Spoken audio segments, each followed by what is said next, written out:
मूरत है जग आयो। लोक सुनियो पर लोक सुनियो, वेद लोक सुनियो सब दर्शन पायो। संगत पार उतारन कौ, गुरु नानक साहेब पंथ लायो।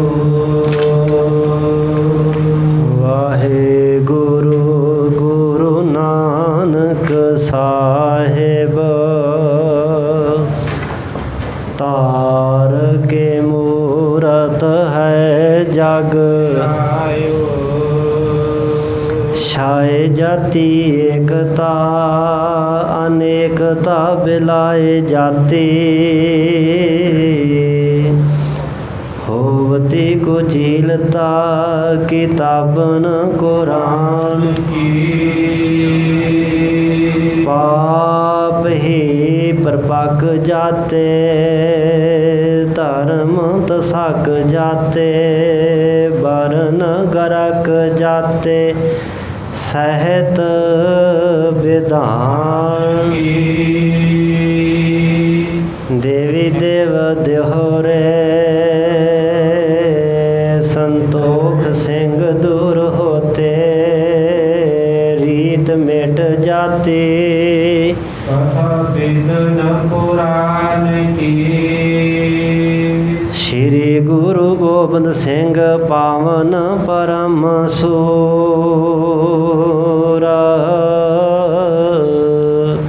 श्री गुरु गोबिंद सिंह पावन परम सूर, मूर्त न होती जाओ पै करना की।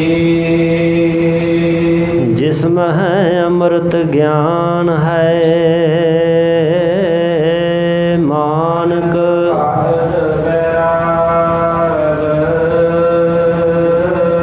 श्री गुरु ग्रंथ साहिब उदद बंदों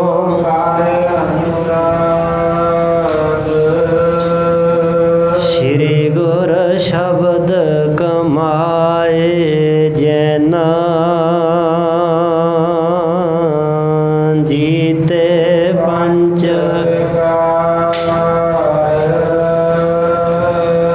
तिन संतन को बंदना। सिर चरणन पार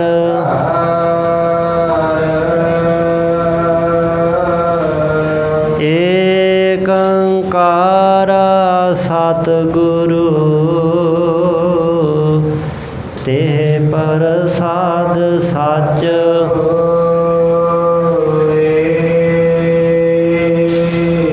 वाहिगुरु जी की फतेह है, विघ्न विनाशन। वाहिगुरु जी की फतेह है, विघ्न विनाशन सोए।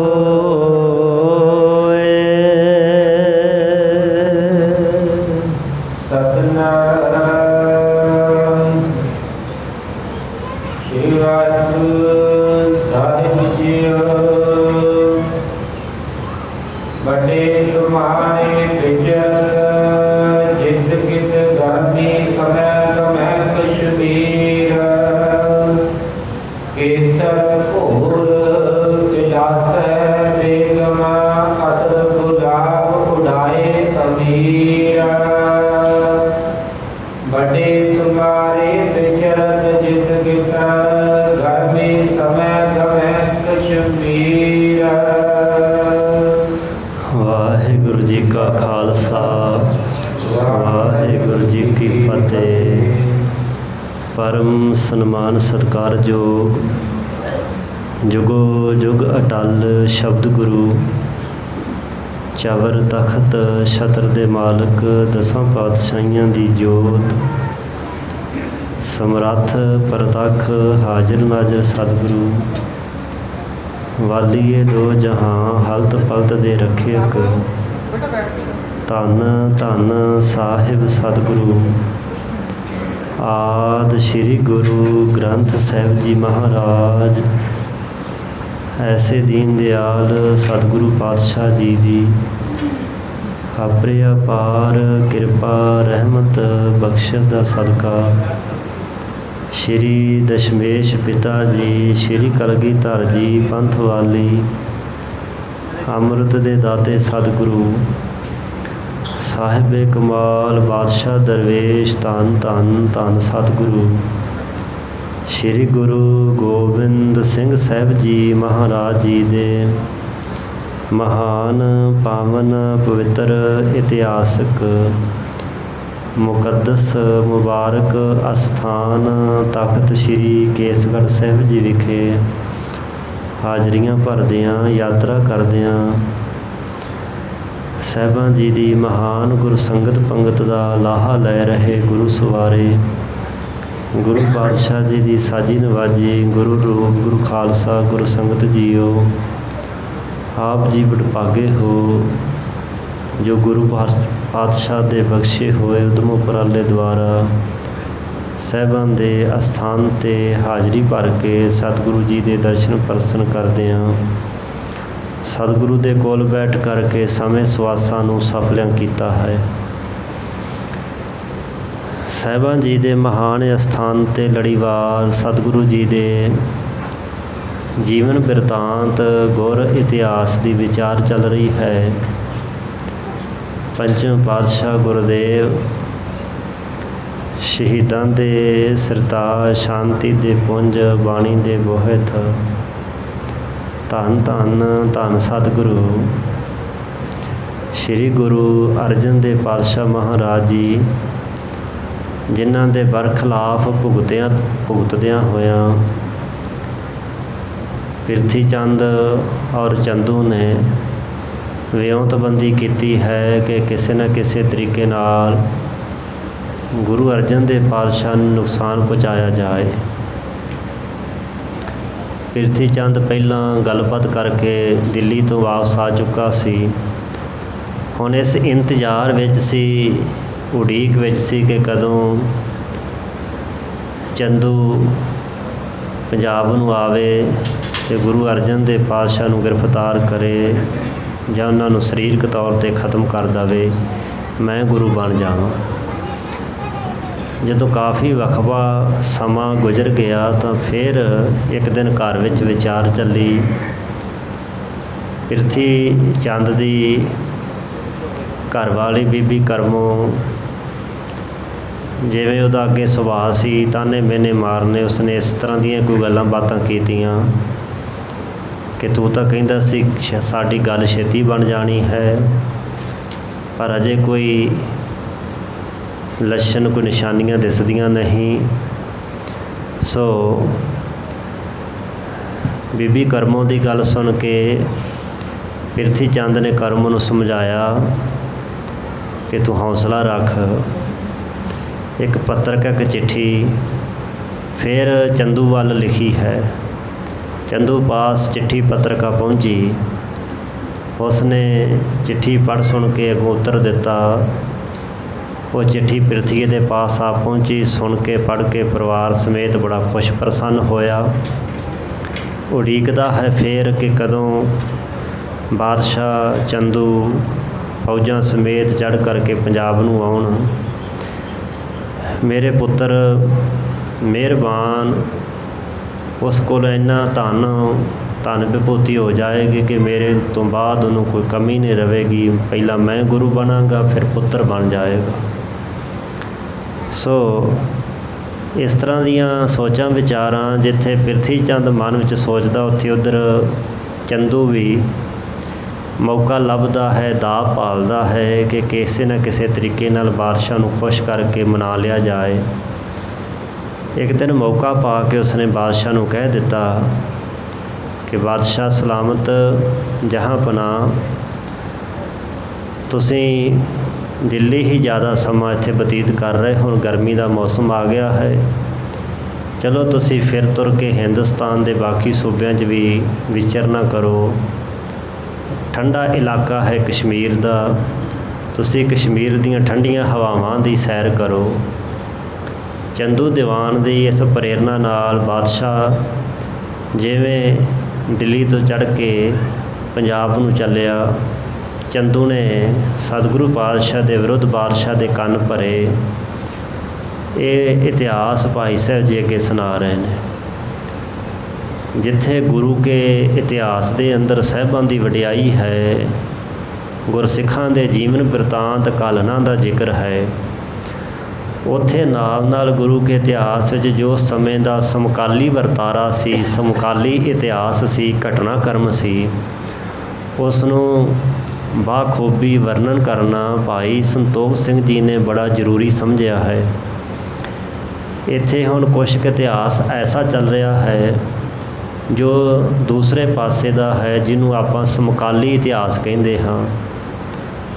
ਗੁਰੂ ਪਾਤਸ਼ਾਹ ਦੇ ਸਮੇਂ ਦਾ, ਸਮਕਾਲ ਦਾ ਅਰਥ ਹੁੰਦਾ ਸਮ ਕਹਿੰਦੇ ਬਰਾਬਰ, ਕਾਲ ਨਾਮ ਹੁੰਦਾ ਕਾਲ ਸਮੇਂ ਦਾ।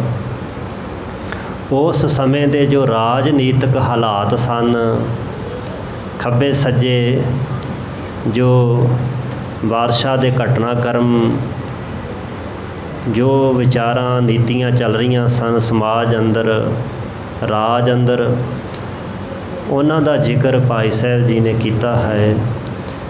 ਨਾਲ ਨਾਲ ਸਤਿਗੁਰੂ ਪਾਤਸ਼ਾਹ ਮਹਾਰਾਜ ਜੀ ਦੇ ਘਰ ਦੀ ਵਡਿਆਈ ਵਰਣਨ ਕਰਦਿਆਂ ਜਿਵੇਂ ਭਾਈ ਸਾਹਿਬ ਜੀ ਅਗਲਾ ਗੁਰੂ ਕਾ ਇਤਿਹਾਸ ਸਾਨੂੰ ਸਰਵਣ ਕਰਵਾ ਰਹੇ ਹਨ ਔਰ ਨਾਲ ਨਾਲ ਸਮਕਾਲੀ ਇਤਿਹਾਸ ਵਰਣਨ ਕਰਦੇ ਨੇ। ਸ਼ਰਧਾ ਭਾਵਨਾ ਦੇ ਸਹਿਤ ਸਰਵਣ ਕਰੀਏ ਜੀ। ਵਾਹਿਗੁਰੂ ਸਾਹਿਬ ਜੀਓ, ਘਟੇ ਤੁਮਾਰੇ ਵਿਚਰਤ ਜਿਤ ਕਿਤ, ਗਰਮੀ ਸਮੈ ਗਮਹਿ ਕਸ਼ਮੀਰ। ਚੰਦੂ ਦੀਵਾਨ ਨੇ ਬਾਦਸ਼ਾਹ ਜਹਾਂਗੀਰ ਨੂੰ ਪ੍ਰੇਰਨਾ ਦਿੰਦਿਆਂ ਹੋਇਆਂ ਇਹ ਗੱਲ ਕਹੀ ਕਿ ਤੁਹਾਡੇ ਜਿਹੜੇ ਵੱਡੇ ਵਡੇਰੇ ਬਜ਼ੁਰਗ ਬਾਦਸ਼ਾਹ ਸਨ, ਉਹ ਗਰਮੀ ਦੇ ਸਮੇਂ ਵਿੱਚ ਚੱਲ ਕਰਕੇ ਕਸ਼ਮੀਰ ਦੀ ਧਰਤੀ 'ਤੇ ਪਹੁੰਚ ਜਾਂਦੇ ਸਨ। ਵੱਡੇ ਤੁਮਾਰੇ ਵਿਚਰਤ ਜਿਤ ਕਿਤ, ਜਿੱਥੇ ਕਿੱਥੇ ਤੁਰਦੇ ਫਿਰਦੇ ਵਿਚਰਦੇ ਰਹਿੰਦੇ ਸੀ, ਅਤੇ ਖਾਸ ਕਰਕੇ ਗਰਮੀ ਦੀ ਰੁੱਤ ਵਿੱਚ ਉਹ ਕਸ਼ਮੀਰ ਦੇਸ਼ ਵਿੱਚ ਚਲੇ ਜਾਂਦੇ ਸਨ।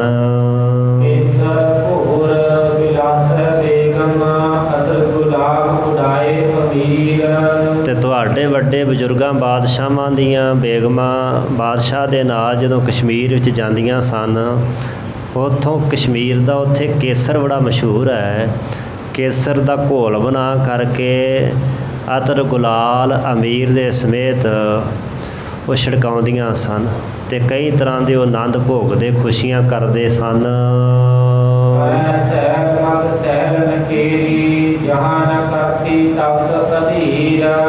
ਭਾਈ ਸਾਹਿਬ ਨੇ ਇੱਥੇ ਅਤਰ, ਫਲੇਰ, ਸੁਗੰਧੀਆਂ ਵਾਲੀਆਂ ਵਸਤੂਆਂ ਦਾ ਜ਼ਿਕਰ ਕੀਤਾ। ਅਤਰ ਗੁਲਾਬ ਉਡਾਏ ਅਮੀਰ।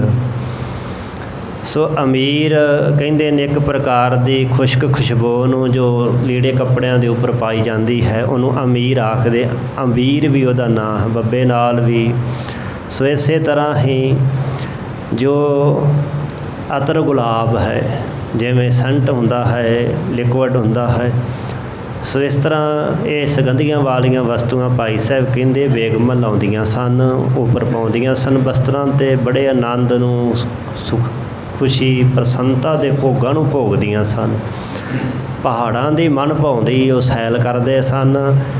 ਜਹਾਂ ਨ ਕਰਤੀ ਤਪਤ ਅਧੀਰ, ਜਿਸ ਕਸ਼ਮੀਰ ਦੇ ਇਲਾਕੇ ਵਿੱਚ ਜਿਹੜੀ ਤਪਸ਼ ਹੈ, ਗਰਮੀ ਹੈ, ਉਹ ਬੰਦੇ ਨੂੰ ਬੇਧੀਰਜਾ ਨਹੀਂ ਕਰਦੀ। ਧੀਰ ਅਧੀਰ, ਧੀਰ ਮਨੇ ਧੀਰਜ ਦੇ ਅੱਗੇ ਐੜਾ ਲੱਗ ਗਿਆ, ਵਿਰੋਧੀ ਸ਼ਬਦ ਬਣ ਗਿਆ ਅਧੀਰਜ, ਬੇਧੀਰਜ, ਕਿਉਂਕਿ ਗਰਮੀ ਬੰਦੇ ਨੂੰ ਹਾਲੋਂ ਬੇਹਾਲ ਕਰ ਦਿੰਦੀ ਹੈ।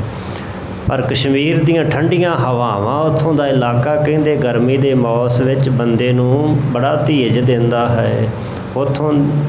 ਇੱਥੋਂ ਦੀ ਤਪਸ਼ ਜਿਹੜੀ ਉੱਥੇ ਜਾ ਕੇ ਸਤਾਉਂਦੀ ਨਹੀਂ ਹੈ। ਮਨ ਕੇ ਬਿਡਪਾਂ ਦੇਖਸ, ਮਨ ਭਾਗਤ ਪੈਰਤ ਬਰ ਚੀਰ। ਗਨ ਮੇਵਨ ਕੇ ਬਿਟਪਨ ਹੁੰਦੇ ਨੇ ਬਾਗ, ਉਹ ਦਰਖਤ ਫਲਾਂ ਵਾਲੇ, ਬਹੁਤ ਸਾਰੇ ਮੇਵਿਆਂ ਦੇ ਉੱਥੇ ਬਾਗ ਹਨ। ਉਹ ਵੇਖਦੇ ਨੇ, ਸੈਰ ਕਰਦੇ ਸਨ। ਮਨ ਭਾਉਂਦੇ ਪਹਿਰਤ ਬਰ ਚੀਰ ਚੀਰ ਕੱਪੜੇ, ਮਨ ਭਾਉਂਦੇ ਉਹ ਸੋਹਣੇ ਕੱਪੜੇ ਲੀੜੇ ਪਹਿਨਣਾ ਕਰਦੇ ਸਨ। ਜਿਨ ਇੱਕ ਥਲ ਜਲ ਰੋਕਿਓ ਬਿਗਰੈ, ਤਿਮ ਤੁਮਰੋ ਇੱਕ ਥਲ ਮੈਂ ਬਾਸ। ਗੱਲ ਤਾਂ ਕਹਿਣੀ ਸੀ ਚੰਦੂ ਦੀਵਾਨ ਨੇ ਬਾਦਸ਼ਾਹ ਨੂੰ ਕਿ ਤੁਸੀਂ ਪੰਜਾਬ ਨੂੰ ਚੱਲੋ, ਬਹਾਨਾ ਕਸ਼ਮੀਰ ਦਾ ਸੀ। ਇਹ ਭੂਮਿਕਾ ਬਣ ਰਿਹਾ ਹੈ ਕਿ ਪਹਿਲਾਂ ਲੰਮੀ ਚੌੜੀ ਭੂਮਿਕਾ ਬੰਨੋ ਅਤੇ ਫਿਰ ਆਪਣੀ ਗੱਲ ਕਰੋ। ਸੋ ਇਸ ਤਰ੍ਹਾਂ ਦੀ ਇਹ ਭੂਮਿਕਾ ਬਣ ਕਰਕੇ ਦੱਸ ਰਿਹਾ ਹੈ ਕਿ ਜਿਵੇਂ ਇੱਕ ਥਾਂ 'ਤੇ ਪਾਣੀ ਖਲੋਤਾ ਰਵੇ ਤਾਂ ਪਾਣੀ ਜਿਹੜਾ ਹੈ ਰੁਕਿਆ ਰਹਿਣ ਕਰਕੇ ਉਹ ਪਾਣੀ ਵਿਗੜ ਜਾਂਦਾ, ਖਰਾਬ ਹੋ ਜਾਂਦਾ। ਤੁਹਾਡਾ ਵੀ ਇੱਕ ਥਾਂ 'ਤੇ ਹੀ ਵਾਸਾ ਹੈ, ਤੁਸੀਂ ਵੀ ਦਿੱਲੀ ਬੜੇ ਲੰਮੇ ਸਮੇਂ ਦੇ ਇੱਕੇ ਥਾਂ 'ਤੇ ਟਿਕੇ ਹੋ। ਤੇਜਹੀਨ ਹੋਏ ਤਰਾਸਤ ਨਹਿ ਨਰ, ਨਹੀਂ ਪ੍ਰਤਾਪ ਵਿਸਾਰ ਪ੍ਰਕਾਸ਼। ਤੇ ਜਦੋਂ ਬਾਦਸ਼ਾਹ ਮਹਿਲਾਂ ਵਿੱਚੋਂ ਬਾਹਰ ਨਾ ਨਿਕਲੇ, ਉਹਦਾ ਤੇਜ ਪ੍ਰਤਾਪ ਨਾਸ਼ ਹੋ ਜਾਂਦਾ। ਲੋਕ ਫਿਰ ਉਹਦਾ ਡਰ ਭੌ ਹੀ ਗਵਾ ਦਿੰਦੇ ਕਿ ਇਹ ਕਿਹੜਾ ਬਾਹਰ ਨਿਕਲਦਾ, ਇਹ ਤਾਂ ਅੰਦਰੇ ਰਾਣੀਆਂ ਦੇ ਨਾਲ ਹਾਸ ਵਿਲਾਸ ਵਿੱਚ ਮਸਤ ਰਹਿੰਦਾ ਅਤੇ ਸਾਨੂੰ ਬਾਦਸ਼ਾਹ ਦਾ ਕੀ ਭੌ ਹੈ। ਫਿਰ ਇਸ ਤਰ੍ਹਾਂ ਤੇਜ ਉਹਦਾ ਪ੍ਰਤਾਪਹੀਨ ਹੋਏ ਖਤਮ ਹੋ ਜਾਂਦਾ ਹੈ। ਤਰਾਸਤ ਨਹਿ ਨਰ, ਨਰ ਲੋਕ ਉਹਦੇ ਕੋਲੋਂ ਡਰਦੇ ਨਹੀਂ, ਭੈ ਨਹੀਂ ਮੰਨਦੇ। ਅਤੇ ਨਹਿ ਪ੍ਰਤਾਪ ਵਿਸਾਲ ਪ੍ਰਕਾਸ਼, ਇਸ ਤਰ੍ਹਾਂ ਬਾਦਸ਼ਾਹ ਦਾ ਬਹੁਤਾ ਪ੍ਰਕਾਸ਼ ਤੇਜ ਪ੍ਰਤਾਪ ਨਹੀਂ ਫੈਲਦਾ। ਆਪ ਸੂਰਿਆ ਕੀ ਚੰਡ ਕਿਰਨ ਭੇਸ, ਅਠਾ ਹੋਵੇ ਤਖਤ ਅਵਾਸ। ਆਖਣ ਲੱਗਾ ਹੁਣ ਸੂਰਜ ਦੀਆਂ ਚੰਡ ਕਿਰਨਾਂ, ਚੰਡ ਹੁੰਦੀਆਂ ਤਿੱਖੀਆਂ ਕਿਰਨਾਂ ਸੂਰਜ ਦੀਆਂ ਗਰਮੀ ਦੇ ਮੌਸਮ 'ਚ ਪੈਂਦੀਆਂ। ਅਤੇ ਇੱਥੇ ਦਿੱਲੀ ਵਿੱਚ ਨਾ ਹੋਵੇ ਤਪਤ ਆਵਾਸ ਹੁੰਦੇ ਘਰ ਸਾਰੇ ਜਿਹੜੇ ਉਹ ਤਪ ਰਹੇ ਨੇ, ਬੜੀ ਗਰਮੀ ਪੈ ਰਹੀ ਹੈ। ਨਹਿ ਕਸ਼ਮੀਰ ਵਿਖੇ ਅਸ ਉਸਨ, ਸੋ ਗਗਨੋ ਕੀਜੈ ਕਹਾਂ ਬਿਲਾਸ। ਤੇ ਕਸ਼ਮੀਰ ਦੀ ਧਰਤੀ 'ਤੇ ਇਹੋ ਜਿਹੀ ਗਰਮੀ ਨਹੀਂ ਹੈ, ਉਹ ਬੜਾ ਠੰਡਾ ਇਲਾਕਾ ਹੈ। ਅਸ ਉਸਨ ਹੁੰਦੀ ਗਰਮੀ, ਇਹੋ ਜਿਹੀ ਗਰਮੀ, ਇਹੋ ਜਿਹਾ ਹੁਮਸ ਕਸ਼ਮੀਰ ਵਿੱਚ ਨਹੀਂ ਹੈ। ਇਸ ਵਾਸਤੇ ਤੁਸੀਂ ਕਸ਼ਮੀਰ ਵਿੱਚ ਗਮਨੋਂ ਚੱਲ ਕੇ ਕੀਜੇ ਤਹਾਂ ਬਿਲਾਸ, ਉੱਥੇ ਬਿਲਾਸ ਕੌਤਕ ਕਰਨਾ ਕਰੋ, ਉੱਥੇ ਖੁਸ਼ੀਆਂ ਮਾਣੋ। ਸੁਨਤ ਸ਼ਾਹ ਕੇ ਪੁਰ ਮਹਿ ਭਾਈ, ਆਜੀ ਬਾਤ ਕਹੀ ਸਮਝਾਏ। ਚੰਦੂ ਦੀਵਾਨ ਦੀ ਕਹੀ ਹੋਈ ਹੈ ਜਿਹੜੀ ਸਲਾਹ ਸੀ ਨਾ, ਜਿਹੜਾ ਮਸ਼ਵਰਾ ਸੀ, ਬਾਦਸ਼ਾਹ ਦੇ ਮਨ ਨੂੰ ਭਾ ਗਿਆ। ਕਹਿਣ ਲੱਗਾ ਦੀਵਾਨ ਬੜੀ ਅੱਛੀ ਗੱਲ ਕਹੀ ਹੋ, ਅੱਛੀ ਬਾਤ ਕਹੀ ਸਮਝਾਏ। ਇਹ ਗੱਲ ਤੂੰ ਮੈਨੂੰ ਬੜੀ ਚੰਗੀ ਸੋਹਣੀ ਸਮਝਾ ਕੇ ਆਖੀ ਹੈ। ਮਤਵਾਨ ਗੁਣ ਖਾਨ ਪੁਰਾਤਨ, ਕਰਿਉ ਦੀਵਾਨ ਇਹੀ ਲਖ ਪਾਏ। ਤੇ ਤੂੰ ਸਮਤਵਾਨ ਸਿਆਣਾ ਹੈ, ਗੁਣਾਂ ਦੀ ਖਾਨ ਪੁਰਾਤਨ, ਤੂੰ ਪਿਛਲੇ ਬਾਦਸ਼ਾਹ ਦੇ ਸਮੇਂ ਦਾ ਹੰਡਿਆ ਵਰਤਿਆ ਅਹਿਲਕਾਰ ਹੈ। ਤੇ ਇਸੇ ਵਾਸਤੇ ਇਹ ਗੱਲ ਜਾਣ ਕੇ ਮੈਂ ਤੈਨੂੰ ਆਪਣਾ ਦੀਵਾਨ ਬਣਾਇਆ ਹੈ ਕਿ ਤੂੰ ਤਜਰਬੇਕਾਰ ਹੈ, ਸੁਲਝਿਆ ਹੋਇਆ ਸਿਆਣਾ ਹੈ। ਨਿਤ ਹਮਰੇ ਤਨ ਕੋ ਸੁਖ ਚਾਹਤ, ਦੀਕੀ ਬਾਤਨ ਦੇਖ ਬਤਾਏ। ਤੇ ਤੂੰ ਤਾਂ ਨਿਤਾਂ ਪ੍ਰਤੀ ਹੀ ਮੇਰੇ ਤਨ ਸਰੀਰ ਦੀ ਸੁਖ ਚਾਹੁੰਦਾ ਹੈ, ਤੇ ਚੰਗੀਆਂ ਸੋਹਣੀਆਂ ਗੱਲਾਂ ਤੂੰ ਮੈਨੂੰ ਬਤਾ ਦਿੰਦਾ, ਦੱਸ ਦਿੰਦਾ ਹੈ। ਆਪ ਬਹਾਰ ਕਸ਼ਮੀਰ ਦੇਸ਼ ਕੀ, ਜਹਾਂ ਨ ਸੂਰਜ ਤਪਤ ਉਪਾਏ। ਤੇ ਹੁਣ ਜੋ ਕਸ਼ਮੀਰ ਦੇਸ਼ ਦੀ ਬਹਾਰ ਕਹਿੰਦੇ ਨੇ ਰੁੱਤ ਨੂੰ, ਜੋ ਹੁਣ ਕਸ਼ਮੀਰ ਦੀ ਠੰਡੀ ਰੁੱਤ, ਠੰਡੀਆਂ ਹਵਾਵਾਂ ਚੱਲਦੀਆਂ ਨੇ ਉੱਥੇ, ਇੱਥੇ ਗਰਮੀ ਪੈ ਰਹੀ ਹੈ ਤੇ ਉੱਥੇ ਕਹਿੰਦੇ ਠੰਡਾ ਮੌਸਮ ਹੈ, ਜਿੱਥੇ ਸੂਰਜ ਦੀ ਤਪਤ ਉਪਾਏ, ਤਪਸ਼ ਪੈਦਾ ਹੀ ਨਹੀਂ ਹੁੰਦੀ, ਸੁੱਖ ਹੀ ਸੁੱਖ ਹੈ। ਅਬ ਬਹਾਰ ਕਸ਼ਮੀਰ ਦੇਸ਼ ਕੀ, ਕਸ਼ਮੀਰ ਦੇਸ਼ ਦੀ ਬੜੀ ਸੋਹਣੀ ਬਹਾਰ ਰੁੱਤ ਹੈ। ਜਹਾਂ ਨ ਸੂਰਜ ਤਪਤ ਉਪਾਏ, ਜਿੱਥੇ ਸੂਰਜ ਗਰਮੀ ਪੈਦਾ ਨਹੀਂ ਕਰਦਾ। ਇਮ ਕੈਸੋ ਪਾਉ ਕੋ ਬੋਲਾ, ਚੰਦੂ ਕੋ ਬਖਸ਼ਿਓ ਵਡਿਆਏ। ਇਸ ਤਰ੍ਹਾਂ ਕਹਿ ਕੇ ਭਾਈ ਸਾਹਿਬ ਕਹਿੰਦੇ ਬਾਦਸ਼ਾਹ ਜਹਾਂਗੀਰ ਨੇ ਚੰਦੂ ਦੇ ਤਾਈਂ ਬਹੁ ਮੋਲਾ ਜਿਹੜਾ ਸਰੋਪਾ ਸੀ ਨਾ, ਚੰਦੂ ਨੂੰ ਵਡਿਆਈ ਕਰਦਿਆਂ ਬਹੁਤੇ ਮਹਿੰਗੇ ਮੁੱਲ ਵਾਲਾ ਸਰੋਪਾ ਦੇ ਦਿੱਤਾ। ਗਮਨ ਹੇਤ ਤਿਆਰੀ ਕਰਵਾਇਸ ਆਦਿ ਚਮੂ ਰਹੇ ਇਸ ਥਾਏ। ਚੱਲਣ ਵਾਸਤੇ ਤਿਆਰੀ ਕਰਵਾ ਦਿੱਤੀ, ਹੁਕਮ ਕਰ ਦਿੱਤਾ ਕਿ ਅੱਧੀ ਫੌਜ ਜਿਹੜੀ ਉਹ ਇਸ ਥਾਂ ਤੇ ਰਹਿਣਾ ਕਰੇ, ਅੱਧੀ ਫੌਜ ਦਿੱਲੀ ਵਿੱਚ ਰਹੇ। ਆਦਿ ਸੰਗ ਚਲੈ ਕਹਿ ਦੀਜੈ ਸਭ ਵੇਗ ਕੋ ਧੀਰ ਸੁਨਾਏ। ਤੇ ਅੱਧੀ ਫੌਜ ਜਿਹੜੀ ਹੈ ਨਾ ਸਾਡੇ ਨਾਲ ਚੱਲੇ, ਇਹ ਸਾਰੇ ਹੁਕਮ ਕਹਿ ਦਵੋ, ਹੁਕਮ ਸੁਣਾ ਦਵੋ ਕਿ ਇਸ ਤਰ੍ਹਾਂ ਸਾਰੀਆਂ ਬੇਗਮਾਂ ਨੂੰ ਸੁਣਾ ਦਵੋ ਕਿ ਉਹ ਵੀ ਆਪਣੀ ਤਿਆਰੀ ਕਰ ਲੈਣ। ਇਕੈ ਕਸ਼ਮੀਰ ਦੇਸ਼ ਕੋ ਬਿਰਸੈ ਬਿਨਾ ਪੁਛਨ ਹਰ ਖਾਏ। ਆਪਾਂ ਹੁਣ ਜਾ ਕੇ ਕਸ਼ਮੀਰ ਦੇਸ਼ ਨੂੰ ਵੇਖਾਂਗੇ, ਜਿੱਥੇ ਜਾ ਕੇ ਬਿਲਸੇ ਆਨੰਦ ਭੋਗਾਂਗੇ ਬਿਨਾਂ ਪੁੱਛਣ, ਉੱਥੇ ਗਰਮੀ ਤੋਂ ਬਿਨਾਂ ਮੌਸਮ ਹੈ ਹਰ ਖਾਏ ਖੁਸ਼ ਹੋਵਾਂਗੇ। ਉੱਥੇ ਇਹੋ ਜਿਹੀ ਤਪਸ਼ ਗਰਮੀ ਨਹੀਂ ਪੈਂਦੀ ਤੇ ਕਸ਼ਮੀਰ ਦੀਆਂ ਠੰਡੀਆਂ ਹਵਾਵਾਂ ਦੇ ਬੁੱਲੇ ਲੁੱਟਾਂਗੇ। ਰਾਜ ਤੁਰੰਗ ਸਯੰਦਰ ਅਰ ਡੋਰੇ ਚਲੀ ਪਾਰ ਕੀ ਹਜ਼ਰਤ ਸੰਗ। ਇਸ ਤਰ੍ਹਾਂ ਕਹਿ ਕੇ ਭਾਈ ਸਾਹਿਬ ਕਹਿੰਦੇ ਤਿਆਰੀ ਕਰਵਾ ਲਈ। ਹੁਣ ਬਾਦਸ਼ਾਹ ਦੀ ਤਿਆਰੀ ਬਸ ਮੂੰਹ ਹੀ ਹਿਲਾਉਣਾ ਸੀ, ਉਹਨਾਂ ਕਹਿਣਾ ਕਿ ਆਪ ਚੀਜ਼ ਬਸ ਸਾਂਭਣਾ ਸੀ। ਬਸ ਤਿਆਰੀ ਹੋ ਗਈ। ਭਾਈ ਸਾਹਿਬ ਕਹਿੰਦੇ ਕਿ ਤਰੰਗਮ ਘੋੜੇ ਸਿਅੰਦਨ ਰੱਥ ਡੋਲੇ ਚੱਲੀਆਂ ਪਾਲਕੀ ਹਜ਼ਰਤ ਸੰਗ। ਹਜ਼ਰਤ ਕਹਿੰਦੇ ਵੱਡੇ ਨੂੰ, ਹਜ਼ਰਤ ਮੁਹੰਮਦ ਸਾਹਿਬ ਦੇ ਨਾਲ ਇਹ ਹਜ਼ਰਤ ਸ਼ਬਦ ਵਰਤਦੇ। ਅਰਬੀ ਵਿੱਚ ਹਜ਼ਰਤ ਕਹਿੰਦੇ ਬਜ਼ੁਰਗ ਨੂੰ, ਸਨਮਾਨਯੋਗ ਸ਼ਖਸੀਅਤ ਦੇ ਨਾਲ ਹਜ਼ਰਤ ਸ਼ਬਦ ਵਰਤਦੇ ਨੇ। ਸੋ ਹਜ਼ਰਤ ਮੂਸਾ, ਹਜ਼ਰਤ ਇਬਰਾਹੀਮ, ਹਜ਼ਰਤ ਮੁਹੰਮਦ ਸਾਹਿਬ। ਇਸੇ ਤਰ੍ਹਾਂ ਦਿੱਲੀ ਦੇ ਬਾਦਸ਼ਾਹ ਵੀ ਆਪਣੇ ਨਾਮ ਦੇ ਨਾਲ ਹਜ਼ਰਤ ਲਾਉਂਦੇ ਸਨ ਕਿ ਅਸੀਂ ਵੱਡੇ ਬਾਦਸ਼ਾਹ ਹਾਂ, ਚੱਕਰਵਰਤੀ ਰਾਜੇ ਹਾਂ। ਭਾਈ ਸਾਹਿਬ ਕਹਿੰਦੇ ਇਸ ਤਰ੍ਹਾਂ ਬਾਦਸ਼ਾਹ ਹਜ਼ਰਤ ਜਹਾਂਗੀਰ ਦੇ ਨਾਲ ਇਹ ਸਵਾਰੀਆਂ ਚੱਲ ਪਈਆਂ। ਸੈਨਾ ਉਡੀਜਿਓ ਹੜਕਾ ਜਲ ਚਲਿਓ ਸ਼ਾਹ ਧਰ ਜੈ ਉਮੰਗ। ਸੈਨਾ ਉਮੜੀ ਜਿਉ ਹੜ ਕਾ ਜਲ ਚੱਲਿਓ ਸ਼ਾਹੋ ਤਾਰ ਹਿਰਦੈ ਉਮੰਗ। ਇਸ ਤਰ੍ਹਾਂ ਫੌਜ ਚੜ੍ਹ ਕੇ ਚੱਲੀ ਜਿਵੇਂ ਹੜ੍ਹ ਦਾ ਪਾਣੀ ਜਿਵੇਂ ਇੱਕਦਮ ਤੇਜ਼ੀ ਨਾਲ ਚੱਲ ਕੇ ਆਉਂਦਾ, ਇਸ ਤਰ੍ਹਾਂ ਫੌਜ ਚੜ੍ਹ ਕੇ ਚੱਲੀ। ਤੇ ਬਾਦਸ਼ਾਹ ਕਹਿੰਦੇ ਬੜਾ ਹਿਰਦੇ 'ਚ ਉਮੰਗ ਉਤਸ਼ਾਹ ਧਰ ਕੇ ਦਿੱਲੀ ਤੋਂ ਕਸ਼ਮੀਰ ਨੂੰ ਚੱਲਿਆ। ਚੰਦ ਬਿਲੰਦ ਆਨੰਦ ਤਵੈ ਕੈ ਦੋਇਤਾ ਦੇਖਤ ਕਰ ਮਨ ਭੰਗ। ਦੂਜੇ ਪਾਸੇ ਚੰਦੂ ਵੀ ਆਪਣੇ ਮਨ ਨੂੰ ਬੜਾ ਦੁਖੀ ਜਿਹਾ ਕਰਦਾ ਹੈ। ਇੱਕ ਪਾਸੇ ਤਾਂ ਖੁਸ਼ ਵੀ ਕਿ ਬਾਦਸ਼ਾਹ ਦੇ ਨਾਲ ਚੱਲਿਆ ਤੇ ਹੁਣ ਮੇਰਾ ਕੰਮ ਬਣੇਗਾ। ਚੰਦ ਬਿਲੰਦ ਆਨੰਦਿਤ ਹੋਇ ਕੈ, ਬੜਾ ਖੁਸ਼ ਹੋ ਕਰਕੇ ਆਪਣੀ ਦੋਹਤਾ ਜਿਹੜੀ ਬੜੀ ਉਦਾਸ ਜੀ ਹੈ ਉਹਦੇ ਚਿਹਰੇ ਵੱਲ ਵੇਖਦਾ ਹੈ ਤੇ ਨਾਲ ਇਹਦੇ ਵੀ ਮਨ ਵਿੱਚ ਉਦਾਸੀ ਆ ਜਾਂਦੀ ਹੈ। ਜਿਉ ਬਿਹਾਇ ਕੈ ਲਿਓ ਪ੍ਰਾਨ ਗੁਰ ਤੋ ਮੁਝ ਕੋ ਸੁਖ ਵੈ ਸਰਬੰਗ। ਤੇ ਮਨ 'ਚ ਸੋਚਦਾ ਹੈ, ਕੀ ਸੋਚਦਾ ਹੈ ਕਿ ਜਾਂ ਤਾਂ ਆਪਣੀ ਬੇਟੀ ਗੁਰੂ ਅਰਜਨ ਦੇਵ ਦੇ ਸਪੁੱਤਰ ਨਾਲ ਵਿਆਹ ਦੇਵਾਂਗਾ ਜਾਂ ਉਹਨਾਂ ਦੇ ਪ੍ਰਾਣ ਲੈ ਲਵਾਂਗਾ, ਤਦੋਂ ਹੀ ਸਾਰੇ ਸਰੀਰ ਦੇ ਅੰਗਾਂ ਕਰਕੇ, ਸਰਬੰਗ ਅੰਗਾਂ ਕਰਕੇ ਮੈਨੂੰ ਸੁੱਖ ਪ੍ਰਾਪਤ ਹੋਵੇਗਾ। ਸਾਧ ਸੰਗ ਚੜ੍ਹ ਚਲਿਓ ਮਤੰਗ ਡੇਰਾ ਕਰਤ ਚਲਤ ਪੁਨ ਪ੍ਰਾਤ। ਇਹੋ ਜਿਹੀਆਂ ਸੋਚਾਂ ਵਿਚਾਰਾਂ ਸੋਚਦਾ ਹੋਇਆ ਚੰਦੂ ਜਹਾਂਗੀਰ ਬਾਦਸ਼ਾਹ ਦੇ ਨਾਲ ਹਾਥੀ 'ਤੇ ਸਵਾਰ ਹੋ ਕੇ ਚੱਲ ਪਿਆ। ਤੜਕੇ ਤੁਰ ਪੈਂਦੇ, ਸਾਰਾ ਦਿਨ ਚੱਲਦਿਆਂ ਲੰਘ ਜਾਂਦਾ ਹੈ। ਸੋ ਇਸ ਤਰ੍ਹਾਂ ਚੱਲੇ ਜਾ ਰਹੇ ਹਨ।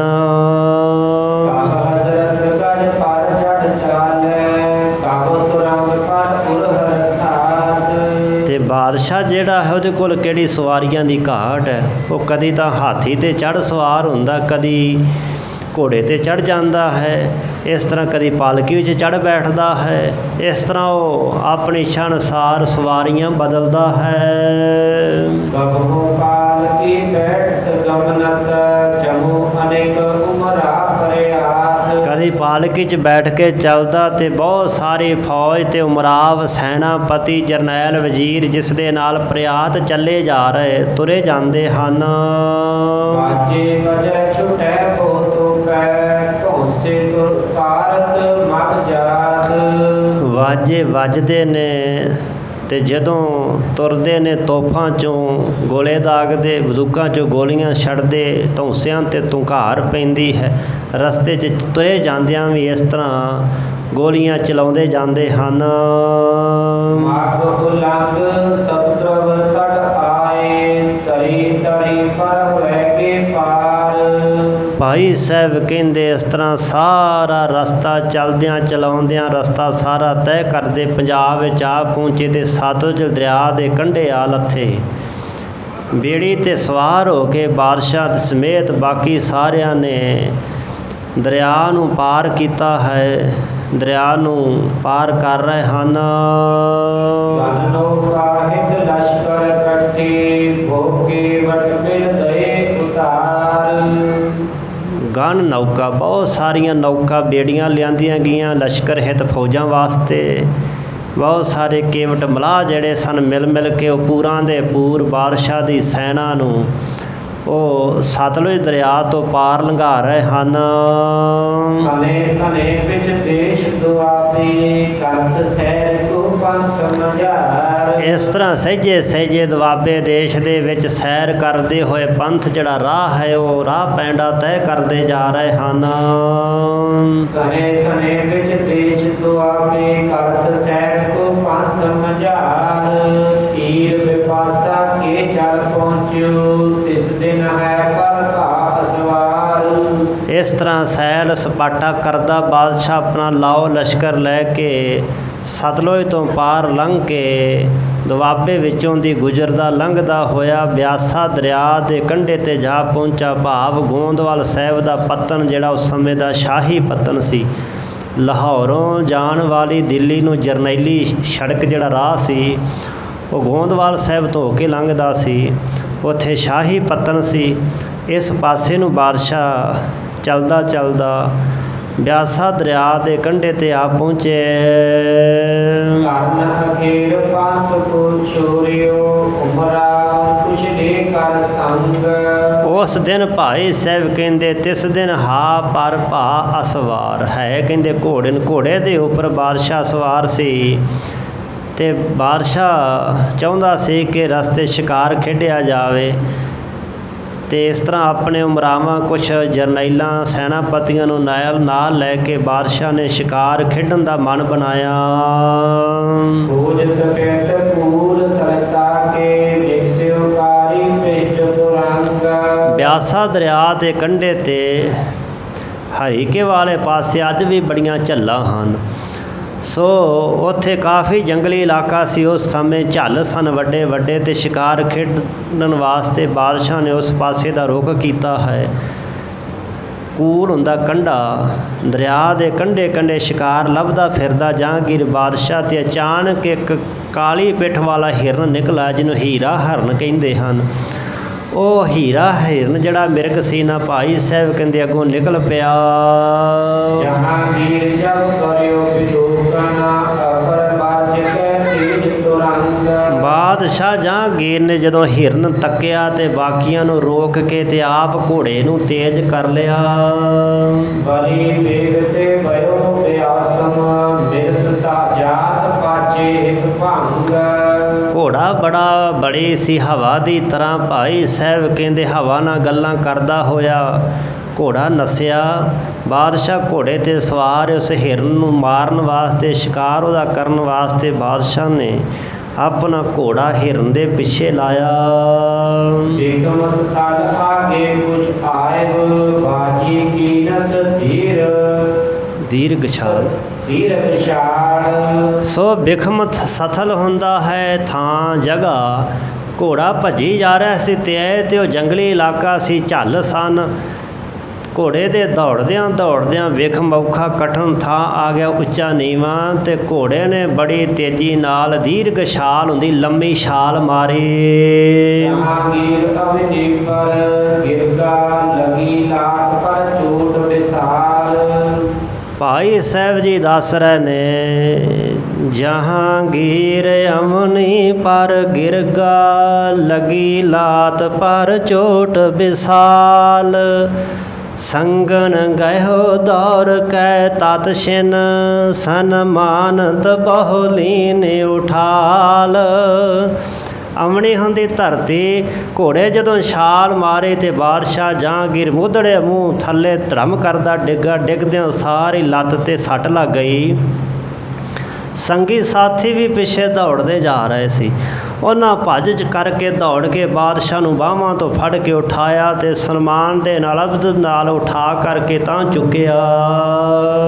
ਲਿਆਏ ਪਾਲਕੀ ਵਿਕੈ ਸੁਪਾਇਬ ਸਨੇ ਸਨੇ ਗਮਨ ਤਿਸ ਕਾਲ। ਲਿਆ ਕਰਕੇ ਪਾਲਕੀ ਦੇ ਵਿੱਚ ਬਾਦਸ਼ਾਹ ਨੂੰ ਪਾ ਦਿੱਤਾ ਤੇ ਸਣੇ ਹੁੰਦਾ ਸਹਿਜੇ ਸਹਿਜੇ ਸਹਿਜੇ ਸਹਿਜੇ ਗਮਨੇ ਚੱਲ ਪਏ ਤਿਸ ਕਾਲ। ਉਸ ਸਮੇਂ ਫਿਰ ਅੱਗੇ ਚੱਲ ਪਏ। ਹਾਹਾਕਾਰ ਕਰੈ ਸਭ ਲਸ਼ਕਰ ਹਜ਼ਰਤ ਗਿਰਿਓ ਸਹਾਈ ਖੁਦਾ। ਸਾਰਾ ਲਸ਼ਕਰ ਭਾਈ ਸਾਹਿਬ ਕਹਿੰਦੇ ਹਾਹਾਕਾਰ ਕਰਦਾ ਕਿ ਬਹੁਤ ਬੁਰਾ ਹੋਇਆ, ਬੜਾ ਔਖਾ ਹੋ ਗਿਆ ਹੈ। ਬਾਦਸ਼ਾਹ ਵਾਸਤੇ ਸੱਟ ਲੱਗ ਗਈ ਹੈ, ਬਾਦਸ਼ਾਹ ਡਿੱਗ ਪਿਆ ਹੈ, ਗਿਰ ਗਿਆ ਹੈ। ਖੁਦਾ ਹੀ ਸਹਾਈ ਹੋਇਆ, ਮਰ ਵੀ ਸਕਦਾ ਸੀ। ਕਹਿੰਦੇ ਖੁਦਾ ਨੇ ਕਿਰਪਾ ਕੀਤੀ ਹੈ। ਚੰਦੂ ਨਿਕਟ ਗਇਓ ਕਰ ਬੰਦਨ ਬਹੁਤ ਦਰਦ ਕੀ ਬਾਤ ਜਨਾਏ। ਚੰਦੂ ਫਿਰ ਪਤਾ ਲੈਣ ਵਾਸਤੇ ਗਿਆ ਬਾਦਸ਼ਾਹ ਕੋਲ। ਜਾ ਕੇ ਬਾਦਸ਼ਾਹ ਨੂੰ ਨਮਸਕਾਰ ਕਰਦਿਆਂ ਪੁੱਛਿਆ ਤੇ ਬਾਦਸ਼ਾਹ ਨੇ ਅੱਗੋਂ ਆਖਿਆ ਬੜੀ ਦਰਦ ਹੋ ਰਹੀ ਹੈ, ਲੱਤ ਬੜੀ ਪੀੜ ਕਰਦੀ ਹੈ। ਇਸ ਕੀ ਦਿਸ਼ ਆਈ ਕਹਿਓ ਬਾਗ ਕਿਛ ਕਰੋ ਉਪਾਏ। ਤੇ ਬਾਦਸ਼ਾਹ ਦਾ ਜਦੋਂ ਸਾਰਾ ਧਿਆਨ ਇਹਦੇ ਪਾਸੇ ਆਇਆ ਨਾ ਤੇ ਬਾਦਸ਼ਾਹ ਆਖਿਆ ਕਿ ਚੰਦੂ ਕੋਈ ਉਪਾਅ ਯਤਨ ਕਰਨਾ ਕਰ। ਜਨਮ ਕਿਤਾਬ ਨਜੂਮੀ ਸੋਧੈ ਕਿਸ ਕਾਰਨ ਤੇ ਮੈਂ ਦੁਖ ਪਾਈ। ਜਿਹੜੀ ਜਨਮ ਦੀ ਕਿਤਾਬ ਹੈ ਨਾ ਉਹ ਟੇਵਾ ਟੂਵਾ ਲਾਉਣ ਵਾਲੀ ਉਹ ਕਿਸੇ ਨਜੂਮੀ ਨੂੰ ਵਿਖਾਓ ਕਿ ਉਹ ਸੋਧੇ ਪਰਖੇ ਵੇਖੇ ਕਿ ਕੀ ਕਾਰਨ ਹੋਇਆ ਮੈਂ ਘੋੜੇ 'ਤੇ ਕਿਉਂ ਡਿੱਗਾ ਹਾਂ। ਅੱਜ ਵੀ ਲੀਡਰਾਂ ਦਾ ਹਾਲ ਇਹੋ ਹੀ ਹੈ, ਜਣੇ ਖਣੇ 'ਤੇ ਜਾ ਕੇ ਕੋਲ ਬਹਿ ਜਾਂਦੇ ਤੂੰ ਦੱਸ ਮੇਰਾ ਭਵਿੱਖ। ਜਿਨ੍ਹਾਂ ਨੂੰ ਆਪਣੇ ਕੱਲ੍ਹ ਬਾਰੇ ਪਤਾ ਨਹੀਂ ਉਹ ਫਿਰ ਭਵਿੱਖ ਦੱਸ ਰਹੇ ਹੁੰਦੇ ਨੇ। ਲੀਡਰ ਸੁਣਦੇ ਬੜੇ ਖੁਸ਼ ਹੋ ਰਹੇ ਹੁੰਦੇ ਕਿ ਬਸ ਹੁਣ ਸਾਨੂੰ ਕੁਰਸੀ ਮਿਲ ਗਈ। ਸੋ ਬਾਦਸ਼ਾਹ ਜਹਾਂਗੀਰ ਵੀ ਇਹੋ ਜਿਹਾ ਵਹਿਮੀ ਮਨੁੱਖ ਕਹਿਣ ਲੱਗਾ ਜਿਹੜੀ ਜਨਮ ਦੀ ਕਿਤਾਬ ਹੈ ਨਾ ਜਨਮ ਪੱਤਰੀ ਉਹ ਮੇਰੀ ਫੁਲਵਾਓ ਫੋਲ ਕੇ ਵੇਖੇ। ਨਜੂਮੀਆਂ ਉਸ ਸਮੇਂ ਕਹਿੰਦੇ ਸਨ ਜਿਹੜਾ ਆਹ ਸਾਰਾ ਹਿਸਾਬ ਕਿਤਾਬ ਜੋਤਸ਼ੀਪੁਣਾ ਕਰਦਾ ਸੀ।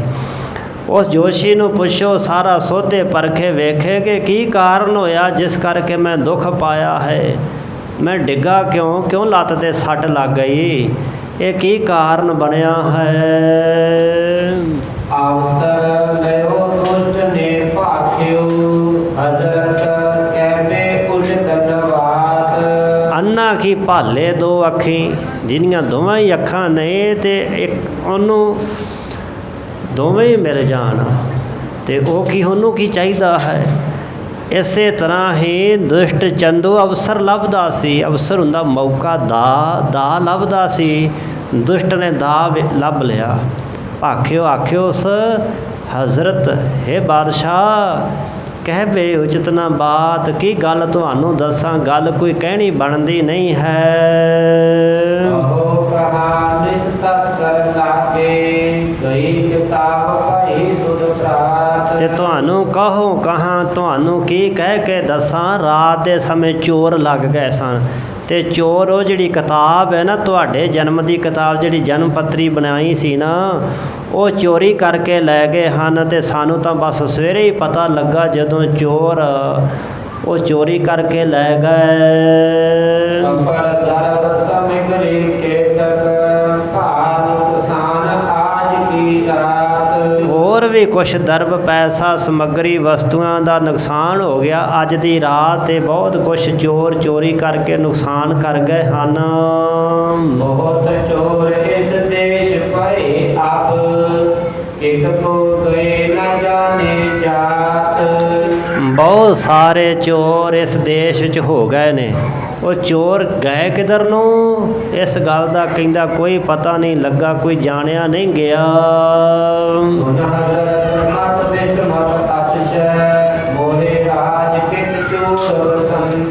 ਬਾਦਸ਼ਾਹ ਸੁਣ ਕੇ ਮੱਤ ਵਿੱਚ ਬੜਾ ਹੈਰਾਨ ਹੋਇਆ। ਬਾਦਸ਼ਾਹ ਦੀ ਮੱਤ ਬਿਸਮਤ ਹੈਰਾਨ ਰਹਿ ਗਈ। ਕਹਿਣ ਲੱਗਾ ਮੇਰੇ ਰਾਜ ਵਿੱਚ ਚੋਰ ਵਸਦੇ ਨੇ। ਮੋਹੇ ਰਾਜ ਕਿਤ ਚੋਰ ਬਸੰਤ, ਮੇਰੇ ਰਾਜ ਵਿੱਚ ਕਿੱਥੇ ਚੋਰ ਵਸਦੇ ਹਨ। ਤਰਾਸ ਨ ਮਾਨੈ ਤੇਰੋ ਚਿਤ ਮੈਂ, ਮਨ ਡੇਰੇ ਕੋ ਆਏ ਲਗੰਤ। ਉਹ ਚੋਰ ਕਿਹੋ ਜਿਹੇ ਜਿਹੜੇ ਮੇਰਾ ਵੀ ਡਰ ਨਹੀਂ, ਤਰਾਸ ਹੁੰਦਾ ਡਰ, ਮੇਰਾ ਵੀ ਡਰ ਭਉ ਨਹੀਂ ਮੰਨਦੇ ਤੇ ਮੇਰੇ ਡੇਰੇ ਨੂੰ ਆ ਕੇ ਤੇ ਮੇਰੇ ਡੇਰੇ ਦਾ ਸਮਾਨ ਚੋਰੀ ਕਰਕੇ ਲੈ ਗਏ ਹਨ। ਲਵਪੁਰ ਕੋ ਸੂਬਾ ਮੈਂ ਤਰਾਸਤ, ਨਰ ਕੋਟਨ ਕੋ ਨਹੀਂ ਗਹੰਤ। ਤੇ ਲਾਹੌਰ ਸ਼ਹਿਰ ਵਾਲਾ ਜਿਹੜਾ ਲਵਪੁਰੀ ਲਾਹੌਰੀ ਸੂਬਾ ਹੈ, ਉਹ ਵੀ ਮੇਰਾ ਡਰ ਨਹੀਂ ਮੰਨਦਾ। ਉਹ ਇਹੋ ਜਿਹੇ ਖੋਟੇ ਮਨੁੱਖਾਂ ਚੋਰਾਂ ਨੂੰ ਫੜ ਕੇ ਗ੍ਰਿਫਤਾਰ ਕਰਕੇ ਜੇਲ੍ਹ ਵਿੱਚ ਕਿਉਂ ਨਹੀਂ ਸੁੱਟਦਾ। ਸੂਬੇ ਨੇ ਵੀ, ਲਾਹੌਰੀ ਸੂਬੇ ਨੇ ਮੇਰਾ ਡਰ ਭਉ ਭੁਲਾ ਦਿੱਤਾ ਹੈ।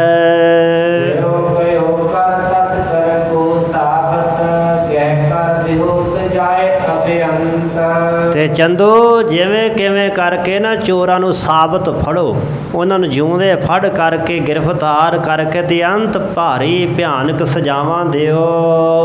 ਆਤ ਬੰਦ ਚੰਦੂ ਕੈ ਨਿੰਦਕ, ਇਕ ਆਜਨ ਕਤਰੀ ਲਗੇ ਅੰਤ।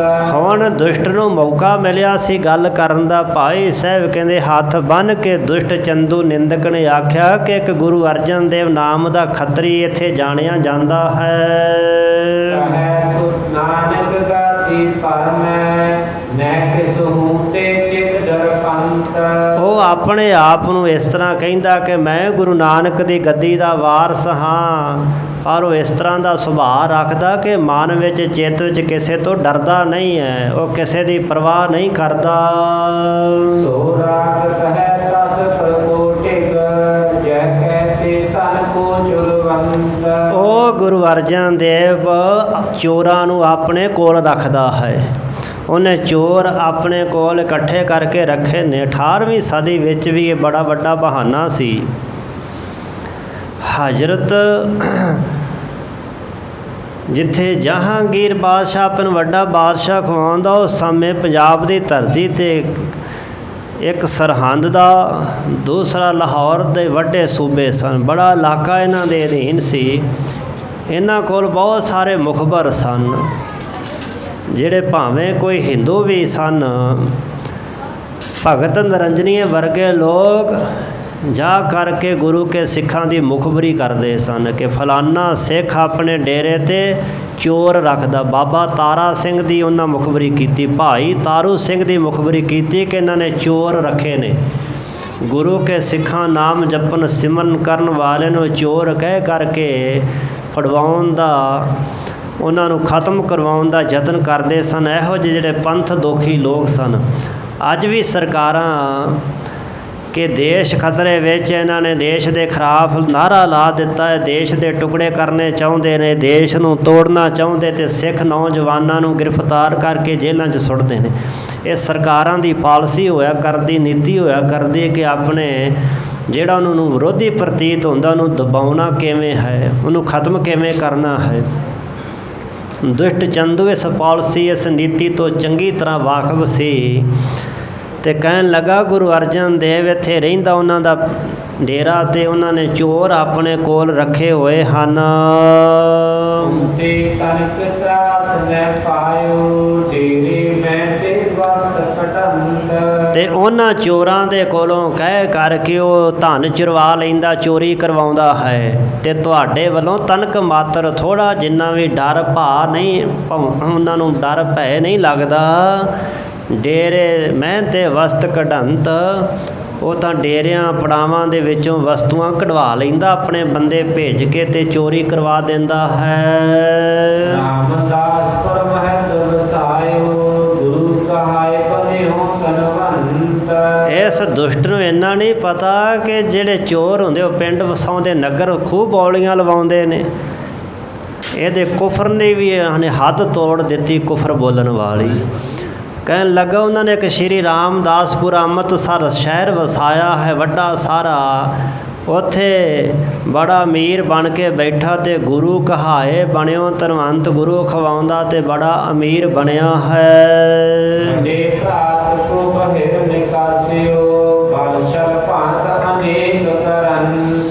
ਵੱਡੇ ਭਰਾ ਨੂੰ ਉਹਨਾਂ ਨੇ ਵਾਲ ਛਲ ਕਰਕੇ ਕਈ ਤਰ੍ਹਾਂ ਦੇ ਨਾਲ ਨਗਰ ਦੇ ਵਿੱਚੋਂ ਬਾਹਰ ਕਢਵਾ ਦਿੱਤਾ ਹੈ। ਦੇਸ਼ ਪ੍ਰਦੇਸ਼ਨ ਕਸ ਕਰ ਭੇਜਤ, ਜੀ ਵਰਤਨ ਕਿਤੇ ਛੁਟਨ। ਦੇਸ਼ਾਂ ਵਿਦੇਸ਼ਾਂ ਵਿੱਚ ਆਪਣੇ ਰੱਖੇ ਚੋਰ ਘੱਲ ਦਿੰਦਾ ਹੈ ਤੇ ਚੰਗੀਆਂ ਵਸਤੂਆਂ ਕਿਤੇ ਵੀ ਛੱਡਦਾ ਨਹੀਂ ਹੈ। ਲੇਖ ਮੰਗਾਏ ਸਮੀਪ ਆਪਨੇ, ਬੈਠ ਨਰਨ ਮੈਂ ਬਚ ਗੁਰਵੰਤ। ਤੇ ਚੰਗੀਆਂ ਚੰਗੀਆਂ ਵਸਤੂਆਂ ਉੱਥੇ ਬੈਠਾ ਹੀ ਆਪਣੇ ਕੋਲ ਮੰਗਵਾ ਲੈਂਦਾ ਹੈ। ਬਹੁਤੇ ਲੋਕਾਂ ਵਿੱਚ ਬੈਠਾ ਹੋਇਆ ਉਹ ਬੜੇ ਹੰਕਾਰ ਦੇ ਬੋਲ ਬੋਲਦਾ ਹੈ। ਸੁਨਤ ਸ਼ਾਹ ਵਿਸਮਿਓ ਪਾਤੂਸ਼ਨ, ਗੁਰੂ ਘਰ ਕੀ ਪਾਤਰ ਚਿਤਵੰਤ। ਬਾਦਸ਼ਾਹ ਨੇ ਜਦੋਂ ਆ ਨਵੀਂ ਜੀ ਗੱਲ ਸੁਣੀ ਨਾ, ਬੜਾ ਅਚਰਜ ਜਿਹਾ, ਹੈਰਾਨ ਜਿਹਾ, ਵਿਸਮ ਜਿਹਾ ਹੋ ਗਿਆ। ਪਾਤੂਸ਼ਨ ਚੁੱਪ ਕਰ ਗਿਆ ਤੇ ਗੁਰੂ ਘਰ ਕੀ ਬਾਤਨ ਚਿਤਵੰਤ, ਗੁਰੂ ਘਰ ਦੀਆਂ ਵਡਿਆਈ ਵਾਲੀਆਂ ਮਹਿਮਾ ਵਾਲੀਆਂ ਗੱਲਾਂ ਚੇਤੇ ਕਰਨ ਲੱਗਾ। ਉਚਰਤ ਭਇਆ ਅਨਿਚਿਤ ਨਾ ਭਾਖੋ, ਕਿਤ ਗੁਰ ਘਰ ਕਿਤ ਚੋਰ ਰਖੰਤ। ਬਾਦਸ਼ਾਹ ਕਹਿਣ ਲੱਗਾ, ਦੀਵਾਨ ਚੰਦੂ ਆ ਜਿਹੜੀਆਂ ਅਨੁਚਿਤ ਗੱਲਾਂ ਕਰਦਾ ਨਾ, ਅਯੋਗ ਗੱਲ ਕਹੀ ਹੈ ਕਿ ਗੁਰੂ ਨਾਨਕ ਦੀ ਗੱਦੀ ਦਾ ਵਾਰਸ ਹੈ, ਤੂੰ ਚੋਰ ਰੱਖੇ ਨੇ, ਇਹ ਗੱਲ ਮੈਨੂੰ ਤੇਰੀ ਠੀਕ ਨਹੀਂ ਜਾਪਦੀ, ਅਨੁਚਿਤ ਹੁੰਦੀ, ਅਯੋਗ। ਇਹ ਗੱਲ ਤੇਰੀ ਗਲਤ ਪ੍ਰਤੀਤ ਹੁੰਦੀ ਹੈ। ਕਿੱਥੇ ਗੁਰ ਪਦ, ਕਿੱਥੇ ਇੱਕ ਪਾਸੇ ਗੁਰੂ ਪਦਵੀ, ਕਿਤ ਚੋਰ ਰੱਖਣ ਤੇ ਕਿੱਥੇ ਦੂਸਰੇ ਪਾਸੇ ਚੋਰ ਰੱਖਣੇ। ਕੀ ਇਹਨਾਂ ਦੋਵਾਂ ਗੱਲਾਂ ਦਾ ਆਪਸ ਵਿੱਚ ਕੋਈ ਮੇਲ ਜੋਲ ਬਣਦਾ ਹੈ? ਗੁਰੂ ਹੋਵੇ ਤੇ ਚੋਰ ਵੀ ਆਪਣੇ ਡੇਰੇ 'ਤੇ ਰੱਖਦਾ ਹੋਵੇ। ਸੋ ਬਾਦਸ਼ਾਹ ਨੀਤੀਵਾਨ ਸੀ, ਉਸ ਨੇ ਇਸ ਤਰ੍ਹਾਂ ਇਹ ਨੀਤੀ ਦੀ ਗੱਲ ਕੀਤੀ। ਪੀਰ ਮਹਾ ਗੁਰੂ ਨਾਨਕ, ਜਿਸ ਕੀ ਬਖਸ਼ਿਸ਼ ਜਗ ਪਰ ਸੰਤ। ਪੀਰਾਂ ਦਾ ਪੀਰ ਮਹਾਨ ਗੁਰੂ ਨਾਨਕ ਦੇ ਪਾਤਸ਼ਾਹ, ਜਿਨ੍ਹਾਂ ਦੀ ਬਖਸ਼ਿਸ਼ ਤੋਂ ਬਰਕਤਾਂ ਤੋਂ ਜਗ ਸੰਸਾਰ ਵਰਸਾਉਂਦਾ ਹੈ, ਜਿਨ੍ਹਾਂ ਦੀਆਂ ਬਰਕਤਾਂ ਅੱਜ ਵੀ ਲੋਕ ਹਾਸਲ ਕਰਦੇ ਹਨ। ਬਾਬਰ ਵਡੋ ਹਮਾਰੋ ਹੋਗਾ, ਤਿਸ ਕੋ ਸਤਨ ਦੀਨ ਤੁਰੰਤ। ਜਿਹੜਾ ਸਾਡਾ ਬਜ਼ੁਰਗ ਬਾਬਰ ਹੋਇਆ ਸੀ ਨਾ, ਕਹਿਣ ਲੱਗਾ ਉਹਨੂੰ ਬਖਸ਼ਿਸ਼ ਜਿਹੜੀ ਸੀ ਨਾ ਰਾਜ ਭਾਗ ਦੀ, ਉਹ ਗੁਰੂ ਨਾਨਕ ਦੇ ਪਾਤਸ਼ਾਹ ਨੇ ਦਿੱਤੀ ਸੀ। ਹਿੰਦੂ ਤੁਰਕਨ ਇੱਕ ਸਮਝਾਨਤ, ਸ਼ਰਧਾਲੂ ਨਰ ਕੇ ਨਿਹਾਲ। ਤੇ ਹਿੰਦੂ ਕੀ ਸਿੱਖ ਤੁਰਕ ਉਹਨਾਂ ਨੂੰ ਇੱਕੋ ਤਰ੍ਹਾਂ ਸਾਰੇ ਜਾਣਦੇ, ਗੁਰੂ ਪੀਰ ਕਰਕੇ ਸਮਝਦੇ ਨੇ। ਜਿਹੜੇ ਉਹਨਾਂ ਦੇ ਸ਼ਰਧਾਲੂ ਬਣ ਗਏ ਤੇ ਬੇਅੰਤ ਜੀਵ ਨਰ ਗੁਰੂ ਨਾਨਕ ਦੇ ਪਾਤਸ਼ਾਹ ਨੇ ਨਿਹਾਲ ਕੀਤੇ। ਇਸ ਗਾਦੀ ਪਰ ਬੈਠ ਗੁਰੂ ਭਾ, ਪੁਨ ਕੇ ਮਿਲੇ ਚੋਰੀ ਕੋ ਮਾਰ। ਇੱਕ ਪਾਸੇ ਤੋਂ ਕਹਿਣਾ ਕਿ ਉਸ ਗੁਰੂ ਨਾਨਕ ਦੀ ਗੱਦੀ ਦਾ ਵਾਰਸ ਹੈ, ਦੂਜੇ ਪਾਸੇ ਕਹਿਣਾ ਕਿ ਉਹ ਚੋਰੀਆਂ ਕਰਵਾਉਂਦਾ ਹੈ। ਉਹ ਤੂੰ ਦੱਸ ਭਲਾ ਚੋਰੀ ਦਾ ਮਾਲ ਕਿਵੇਂ ਲੈ ਸਕਦਾ ਹੈ? ਅਸ ਕੋਟੀ ਮਤ ਕੋ ਪਰ ਹਰੀਆ, ਕੈਸੇ ਚੋਰ ਰਖੈ ਨਿਜ ਨਾਲ। ਇਹੋ ਜਿਹੀ ਜਿਹੜੀ ਖੋਟੀ ਮੱਤ ਤੂੰ ਕਹਿ ਕਰਕੇ, ਖੋਟੀ ਮੱਤ ਦੇ ਨਾਲ ਤੂੰ ਸਾਨੂੰ ਆ ਗੱਲ ਕਹਿ ਰਿਹਾ ਕਿ ਗੁਰੂ ਨਾਨਕ ਦੇ ਵਾਰਸ ਨੇ ਚੋਰ ਰੱਖੇ, ਚੋਰੀਆਂ ਕਰਾਉਂਦਾ ਹੈ। ਇਹੋ ਜਿਹੀ ਖੋਟੀ ਮੱਤ ਦਾ ਤੂੰ ਤਿਆਗ ਕਰ।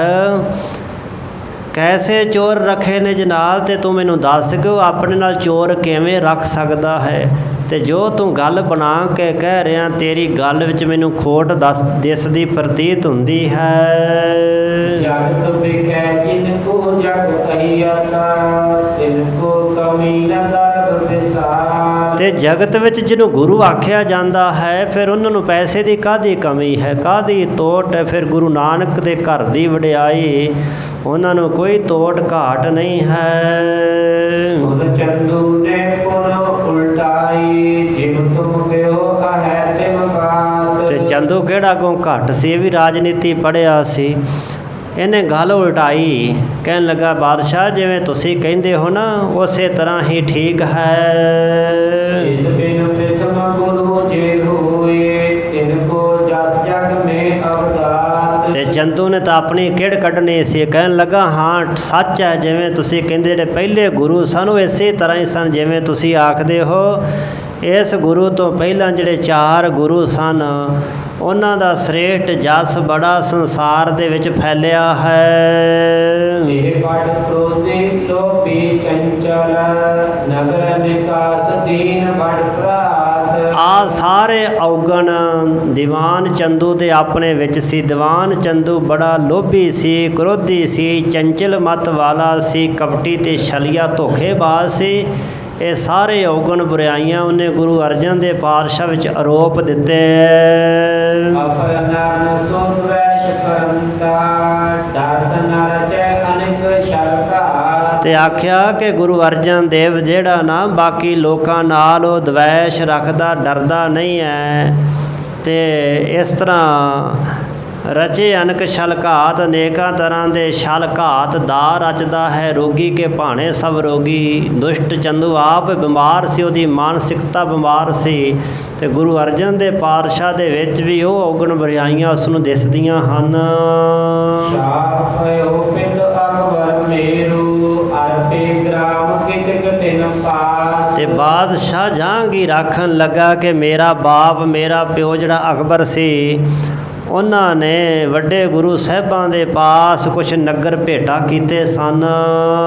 ਲਵਪੁਰ ਮੈਂ ਚਲ ਅਬ ਸੁਧ ਲੈ ਹੈ ਕਾਜ ਵਿਸਾਰ ਜੇ ਭਇਓ ਖਵਾਰ। ਆਪਾਂ ਲਾਹੌਰ ਸ਼ਹਿਰ ਵਿੱਚ ਜਾ ਕੇ ਹੁਣ ਖਬਰ ਲੈਂਦੇ ਹਾਂ ਕਿ ਜੇਕਰ ਗੁਰੂ ਘਰ ਦਾ ਖਰਚਾ ਜ਼ਿਆਦਾ ਵੱਧ ਗਿਆ ਹੈ, ਜ਼ਿਆਦੀ ਉਥੋਂ ਦੀ ਸਿੱਖ ਸੰਗਤਾਂ ਦੀ ਆਮਦ ਹੋ ਗਈ, ਭੀੜ ਹੋ ਗਈ ਤੇ ਖਰਚਾ ਉੱਥੋਂ ਦਾ ਜ਼ਿਆਦਾ ਹੋ ਗਿਆ ਹੈ। ਇਹ ਅਪਰ ਕੁਛ ਅਰਪ ਤੇ ਨੋਟਿਕ ਚੋਰੀ ਵਰਜੈ ਨੀਕ ਨ ਤਾਸ। ਤੇ ਉਹਨਾਂ ਦੇ ਪਾਸ ਆਪਾਂ ਕੁਛ ਹੋਰ ਕੋਈ ਜਗੀਰ ਕੋਈ ਧਨ ਅਰਪਣ ਕਰ ਦੇਵਾਂਗੇ, ਭੇਟਾ ਕਰ ਦੇਵਾਂਗੇ ਤੇ ਉਹਨਾਂ ਨੂੰ ਰੋਕ ਦੇਵਾਂਗੇ ਕਿ ਚੋਰੀ ਕਰਨੀ ਠੀਕ ਨਹੀਂ ਹੈ। ਆਪ ਤੋ ਚਲੋ ਪਿਪਾਸਾ ਉਤਰੋ ਪਾਰ ਕਰੋ ਤੇਰਾ ਨਿਸਵਾਸ। ਤੇ ਹੁਣ ਚਲੋ ਬਿਆਸਾ ਦਰਿਆ ਨੂੰ ਪਾਰ ਕਰਕੇ ਅਗਲੇ ਪਾਸੇ ਰਾਤ ਦਾ ਪੜਾਅ ਕਰੀਏ। ਦੋਹਰਾ ਦਿਲ ਨੋਕਾ ਪਰ ਸ਼ਾਹ ਚੜ ਪਰਿਓ ਪਾਰ ਸੁਖ ਸੰਗ। ਡੇਢ ਨੌਕਾ ਜਿਹੜੀ ਨੌਕਾ ਬੇੜੀ ਬੜੀ ਮਜ਼ਬੂਤ ਬਣੀ ਸੀ ਕਿ ਕਿਤੇ ਅੱਧ ਵਿੱਚ ਜਾ ਕੇ ਫੱਟੀ ਵੱਖ ਨਾ ਹੋ ਜੇ ਤੇ ਬਾਦਸ਼ਾਹ ਦਾ ਰਾਹ 'ਚ ਹੀ ਨਾ ਕਿਤੇ ਭੋਗ ਪੈ ਜਾਏ। ਇਸ ਵਾਸਤੇ ਜਿਹੜੀ ਬੇੜੀ ਵਧੀਆ ਚੰਗੀ ਲੱਕੜ ਦੀ ਬਣੀ ਸੀ ਨਾ, ਡੇਢ ਮਜ਼ਬੂਤ ਬਣੀ ਸੀ। ਉਸ ਬੇੜੀ ਤੇ ਬਾਦਸ਼ਾਹ ਸਵਾਰ ਹੋ ਕੇ ਤੇ ਸੁੱਖ ਦੇ ਨਾਲ ਬਿਆਸਾ ਦਰਿਆ ਨੂੰ ਪਾਰ ਕੀਤਾ। ਗੁਰ ਜਸ ਵਰਨਿਓ ਲਾਤ ਦੁਖ ਤਪਛਿਨ ਹੋਇਓ ਭੰਗ। ਭਾਈ ਸੰਤੋਖ ਸਿੰਘ ਸਾਹਿਬ ਜੀ ਲਿਖਦੇ ਕਿ ਜਦੋਂ ਜਹਾਂਗੀਰ ਬਾਦਸ਼ਾਹ ਨੇ ਗੁਰੂ ਦਾ ਜਸ ਵਰਣਨ ਕੀਤਾ ਨਾ ਆਪਣੇ ਮੂੰਹ ਤੋਂ, ਗੁਰੂ ਦਾ ਜਸ ਗੁਰੂ ਘਰ ਦੀ ਮਹਿਮਾ ਵਡਿਆਈ ਕਰਨ ਦੀ ਢੇਰ ਸੀ ਕਿ ਬਾਦਸ਼ਾਹ ਦਾ ਲੱਤ ਦਾ ਦੁੱਖ ਦਰਦ ਇੱਕਦਮ ਦੂਰ ਹੋ ਗਿਆ।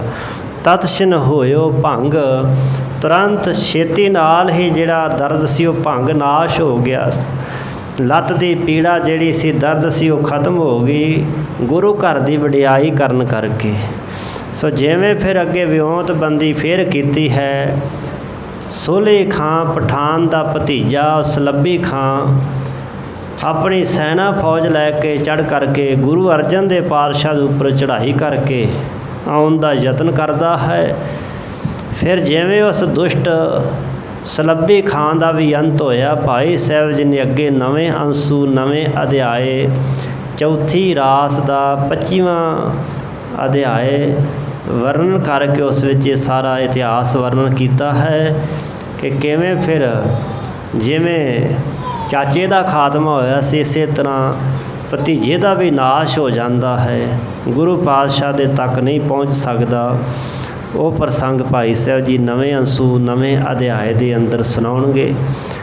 ਇੱਥੋਂ ਤੱਕ ਵਿਚਾਰ ਕਰਦਿਆਂ ਹੋਈਆਂ ਬੇਅੰਤ ਭੁੱਲਾਂ ਚੁੱਕਾਂ ਦੀ ਮਾਫੀ ਸਤਿਗੁਰੂ ਜੀ ਦੀ ਸੰਗਤ ਬਖਸ਼ਣਹਾਰ ਜੀ ਬਖਸ਼ ਲੈਣਾ। ਅੱਗੇ ਵਾਸਤੇ ਸਮੱਤ ਬਖਸ਼ਣੀ ਜੀ। ਦੋਹਰਾ ਦਿਲ ਲੋਕਾ ਪਰ ਸ਼ਾਹ ਚੜ ਪਰਿਓ ਪਾਰ ਸੁਖ ਸੰਗ। ਗੁਰ ਜਸ ਵਰਨਿਓ ਨਾਥ ਦੁਖ ਤਤ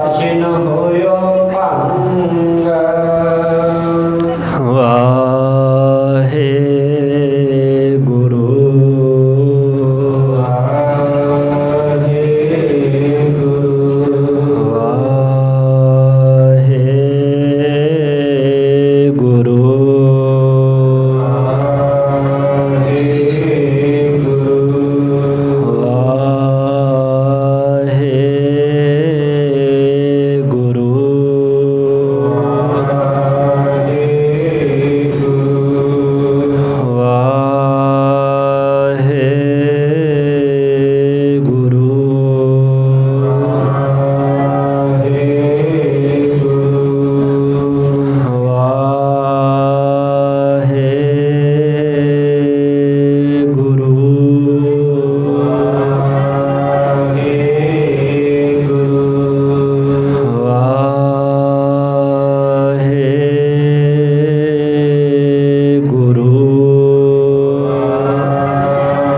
ਅਚੁੱਤ ਹੈ ਪਾਰ ਬ੍ਰਹਮ ਅਵਿਨਾਸ਼ੀ ਅਜਨਾਸ ਹੈ ਪੂਰਨ ਹੈ ਸਰਬ ਮੈਂ ਲੋਕ ਭੰਜਨ ਗੁਣਤਾਸ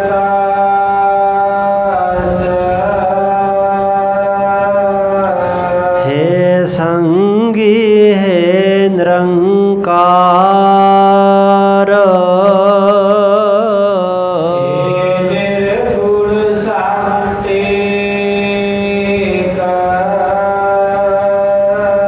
हे गोविंद हे गुण निदान ਜਾਗੈ ਸਦਾ ਪਵੇਕਾ हे अपरंपर हार हरे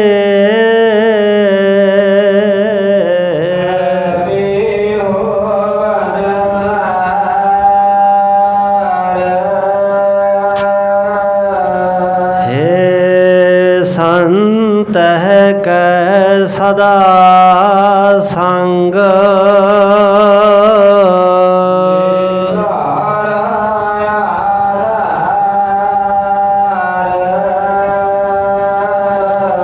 हे ठाकुर हाँ दास रो ਨਿਰਗੁਣ ਗੁਣ ਨਹੀਂ ਕੋਇ ਨਾਨਕ ਦੀਜੈ ਨਾਮ ਦਾਨ ਰਾਖੂਇਆ ਕਰੋਏ ਆਏ ਪ੍ਰਭ ਸਰਨਾਗਤੀ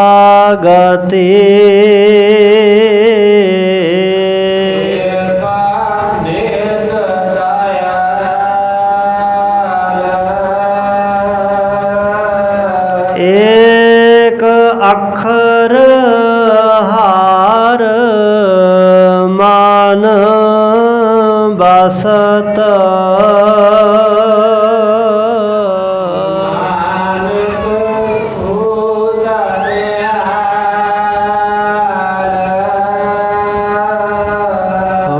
ਵਾਹਿਗੁਰੂ ਨਾਮ ਜਹਾਜ ਹੈ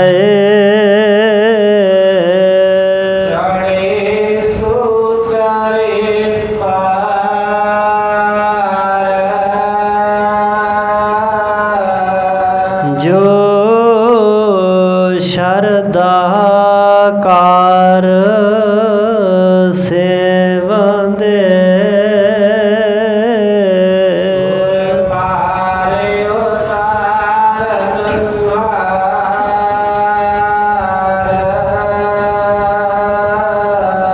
ਜੋ ਸ਼ਰਦਾ ਕਾਰ ਸੇਵੰਦੇ